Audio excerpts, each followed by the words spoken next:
ইসরায়েলকে দমনে ইয়েমেনের হাতে চলে এসেছে অত্যাধুনিক এয়ার ডিফেন্স সিস্টেম, যেগুলোকে ফাঁকি দিতে পারছে না ইসরায়েলের যুদ্ধ বিমানগুলো।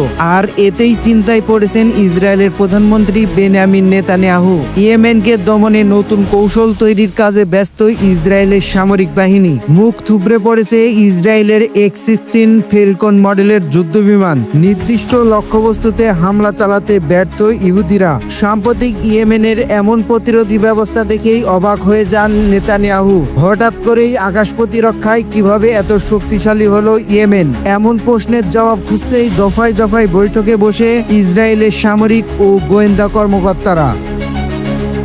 ইসরায়েলের ওই যুদ্ধ বিমানগুলোকে লক্ষ্য করে কয়েক ডজন আকাশ প্রতিরক্ষা মিসাইল ছুড়ে ইয়েমেনের সশস্ত্র বাহিনী। নতুন এয়ার ডিফেন্স সিস্টেমগুলো দেশীয়ভাবে তৈরি করেছে ইয়েমেন। তবে এয়ার ডিফেন্স সিস্টেম ঠিক কোন মডেলের, এর কার্যকারিতা কত কিলোমিটার পর্যন্ত বিস্তৃত কোনো তথ্য জানা যায়নি। 9 জুলাই এক প্রতিবেদনে বিষয়টি নিশ্চিত করেছে মধ্যপ্রাচ্য ভিত্তিক সংবাদ মাধ্যম মেহের নিউজ এজেন্সি। ইয়েমেন সরকার নেতৃত্বাধীন দেশটির সশস্ত্র গোষ্ঠীগুলো বারবার হুঁশিয়ারি করে আসছে যে ফিলিস্তিনি জনগণের অধিকার ও স্বার্থ রক্ষায় কোনোদিন আপোষ করবে না তারা। ইহুদিবাদীরা যতদিন মধ্যপ্রাচ্য জুড়ে তাণ্ডব চালাবে, ঠিক ততদিন তাদের প্রতিরোধ করে যাবে ইয়েমেনের সশস্ত্র বিদ্রোহী গোষ্ঠী।